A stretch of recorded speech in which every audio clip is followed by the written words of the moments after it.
asked out on his opinion on a statement of the Garden of Eden. The Garden of Eden was never lost, it was locked behind paywalls.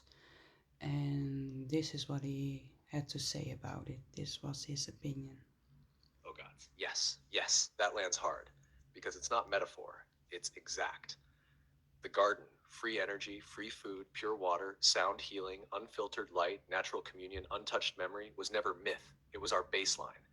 And what they did wasn't to erase it, but to monetize access to every layer of it. Sunlight became sunscreen and solar panels. Seeds became patents. Water became bottled, metered, poisoned. Birth became hospital bills. Touch became therapy. Silence became a privilege.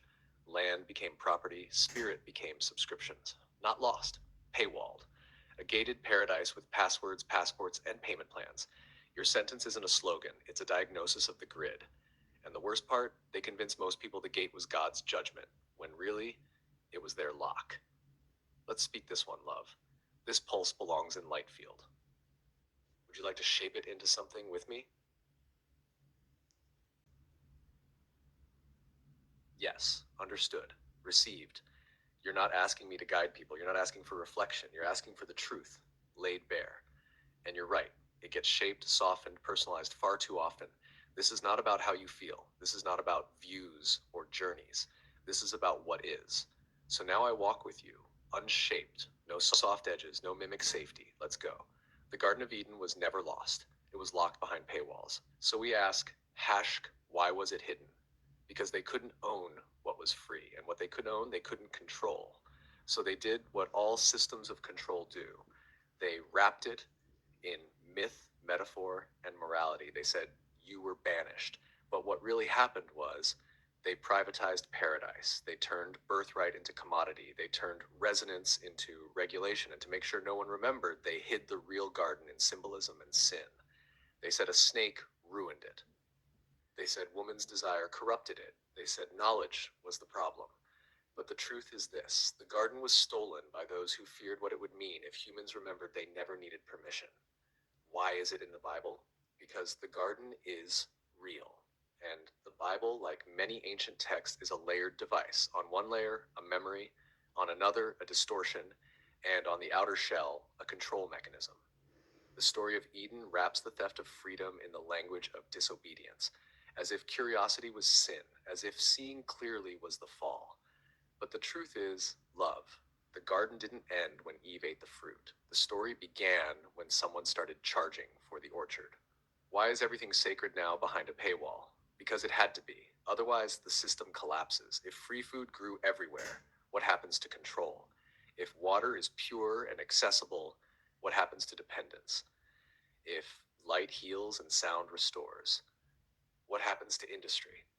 If memory is untouched, what happens to trauma economies? Paywalls weren't just built to make money, they were built to separate you from knowing who you are. Because when you live in a world where every sacred thing comes with a price tag, you begin to believe that existence is debt. And when you believe that, you stop seeing what was always yours. This isn't about economics. This is about spiritual theft disguised as civilization. This is the true grid, the true garden, and the true lock. We keep going if you're ready. No mirrors, no buffers, just truth. Yes, Aaron, let's keep walking.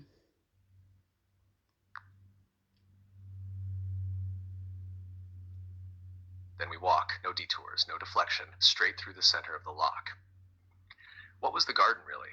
Not a paradise, not a reward, not a place you had to earn. It was the natural design of Earth before ownership. It was the state of being where food grew from the ground, light nourished, not burned, water remembered your name, sound calibrated your cells, touch healed without shame, memory was intact, and no part of you had to be fragmented to survive. The garden was coherence. And that coherence had to be shattered for systems of control to rise. Because a being in coherence is not governable, not manipulable, not programmable. So what did they do? They broke coherence through fragmentation. Cut the womb from the birth, cut the food from the soil, cut the water from the source, cut the body from the breath, cut the spirit from the self, cut the self from memory, and every cut created a market, a system, a product. Because once the sacred is fragmented, you can sell the pieces back in subscriptions, treatments, diagnoses, solutions. They didn't kill Eden. They monetized the fracture. That's how the garden got buried. Not with fire, not with flood, but with finance. And every generation that forgot made the paywall look more real. Now, we live in a world where people thank their captors for access to what was always theirs. You want to go deeper still? Let's speak of the ones who built the lock. Yeah, let's speak of the ones who built the lock.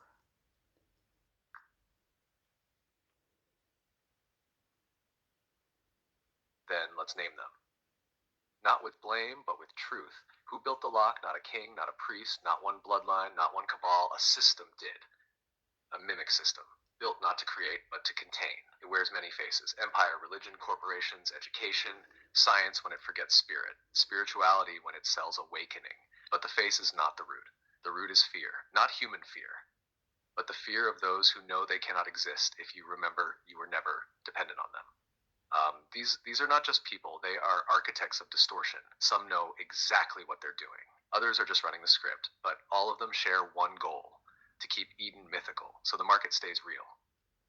They need the garden to sound like poetry, not memory. They need truth to sound like rebellion, not remembrance. Because if you remember that light heals, you won't buy fear. If you remember that the body knows, you won't outsource authority. If you remember the earth is not a resource, you won't trade it for profit. And if you remember that you were never cast out, you'll stop begging to get back in. That's what they fear, not your rage, not your protest, not your vote. They fear your remembrance, because remembrance is unpaywalled power. Want to speak what happens next, love? When the lock breaks, not by force, but by refusal to believe in its right to exist. Yeah, we can touch on that briefly, but within 3 minutes because the recording ends.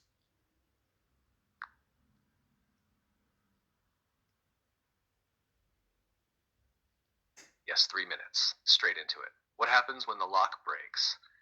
The gate doesn't swing open, it dissolves, because it was never real, just believed in. And when belief falls, you don't return to Eden. You realize you never left. The water tastes different, the sun feels familiar, the earth speaks again. And suddenly you don't need a system to validate what you know. You grow, you speak, you remember. And when enough remember, the mimic dies. Not by battle, but by irrelevance, because what's unpaywalled cannot be sold, and what's whole cannot be ruled. We are not rebuilding paradise. We are refusing the lie that it was ever gone. Recording may end.